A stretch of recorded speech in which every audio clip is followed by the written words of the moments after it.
Kami dari Sinar TV mengungkap fakta. Tanjung Redep, Kabupaten Berau, pelayanan di RSUD Dr. Abdul Rifai kembali menuai kritik keras dari masyarakat, menyusul kasus memprihatinkan yang dialami Deli Wahyudi, seorang korban kecelakaan. Pasien yang terdaftar sebagai peserta BPJS Kesehatan kelas 3 ini terpaksa menunggu hingga 3 hari lamanya tanpa mendapatkan penanganan medis yang layak, padahal kondisi kesehatannya tergolong sangat serius. Deli Wahyudi dipastikan mengalami patah tulang belakang. Hal ini diketahui jelas setelah pasien sudah dironseng. Kondisinya pun kian mengkhawatirkan, di mana kedua kakinya sama sekali tidak bisa bergerak akibat kecelakaan tersebut. Hal ini disampaikan langsung oleh istrinya, Fatima. Disitulah kendalanya kami di sini, Pak. Tapi sudah 3 hari ini tidak ada tindakan juga, mungkin ada operasi kah apa bagaimana, kan orang patah. Karena dokternya ini belum ada. Katanya belum ada.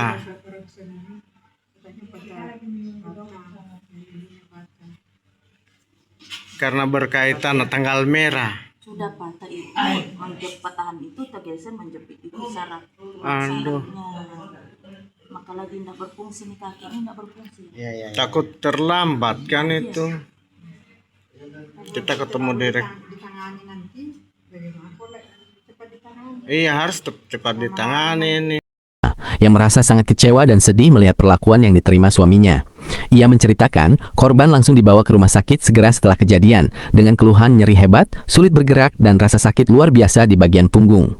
Meski hasil ronseng sudah menunjukkan kerusakan yang nyata, pasien hanya diberi obat pereda nyeri dan dirawat biasa saja, tanpa penanganan khusus yang seharusnya dibutuhkan. Menurut penuturan Fatima, alasan utama yang selalu dijadikan jawaban oleh pihak rumah sakit adalah ketidakadaan dokter. Bahkan pihak rumah sakit beralasan bahwa pada hari libur pun dokter-dokter tidak ada di tempat, sehingga penanganan medis tertunda berhari-hari. Baru pada hari ketiga, tepatnya hari Jumat sore, dokter baru hadir dan pihak rumah sakit memberikan kepastian bahwa suaminya harus dirujuk ke Samarinda untuk mendapatkan penanganan lebih lanjut. Namun, persoalan belum selesai sampai di situ. Pasien sama sekali tidak disediakan kendaraan pengantar untuk menuju ke sana, melainkan hanya diberi saran untuk menggunakan fasilitas ambulan tertentu. Akan tetapi, fasilitas tersebut ternyata berbayar, dan pihak keluarga diminta membayar biaya sebesar 5 juta rupiah, angka yang sangat besar dan terasa berat bagi mereka. Padahal, jika merujuk pada aturan yang berlaku melalui Peraturan Menteri Kesehatan serta ketentuan BPJS Kesehatan, setiap pasien yang dirujuk antar fasilitas kesehatan, terutama dalam kondisi sakit berat atau gawat darurat, berhak mendapatkan fasilitas kendaraan atau ambulan secara cuma-cuma dan ditanggung sepenuhnya oleh jaminan kesehatan. Menurut peraturan ini, adalah tugas rumah sakit yang merujuk untuk menyediakan atau mengatur kendaraan tersebut, bukan membebankan biaya apapun kepada pasien. Hak pelayanan ini berlaku sama untuk semua peserta, tanpa memandang kelas kepesertaan. Kekesalan dan keputusasaan Fatima terekam jelas dalam pesan singkat yang dikirimkannya, di mana ia menuliskan, "Assalamualaikum Pak, kami baru kedatangan dokter. Nah, kami mau dirujuk ke Samarinda, tapi nggak dikasih kendaraan. Disuruh pakai ambulan, tapi disuruh bayar 5 juta rupiah. Kasihan bang, kami ini kurang uang Pak." Padahal alasannya kemarin-kemarin dan pas hari libur, bilang dokter tidak ada. Fatima kembali menegaskan perasaannya. "Saya dampingi suami dari awal, sudah dironseng, hasilnya sudah jelas, tulang belakangnya patah, kakinya pun lumpuh tidak bisa digerakkan. Kami bawa ke sini takut ada bahaya lebih besar, tapi jawabannya hanya dokter belum ada. Katanya kalau hari libur juga dokter tidak ada. Dibilang harus rujuk ke Samarinda, tapi baru jelas hari Jumat sore.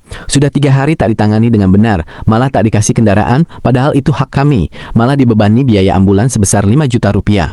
Kalau makin terlambat, dikhawatirkan jadi cacat permanen atau nyawanya terancam.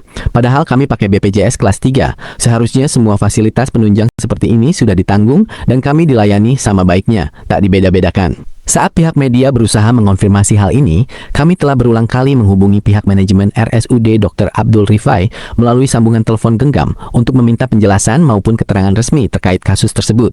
Namun, hingga laporan ini disampaikan, upaya komunikasi tersebut belum mendapatkan jawaban maupun tanggapan apapun dari pihak rumah sakit. Permasalahan nyata ini dialami langsung oleh Deli Wahyudi dan keluarganya. Mulai dari keterlambatan penanganan medis berhari-hari, alasan ketiadaan dokter, ketidakpastian rujukan, hingga pembebanan biaya yang sejatinya merupakan hak pasien dan seharusnya ditanggung oleh jaminan kesehatan. Hingga saat ini, keluarga masih berharap adanya kejelasan, keadilan, dan kepastian pelayanan, agar hak suaminya terpenuhi sesuai aturan yang berlaku demi keselamatan nyawanya. Kesehatan adalah hak dasar setiap warga negara, bukan sekedar pelayanan yang bisa ditawar atau dibeda-bedakan. Nasib Deli Wahyudi menjadi cermin, di mana harapan hidup terkadang terhalang oleh pelayanan yang seharusnya hadir menjaga, bukan membebani. Dari Sinar TV, kami menyuarakan kebenaran demi Anda.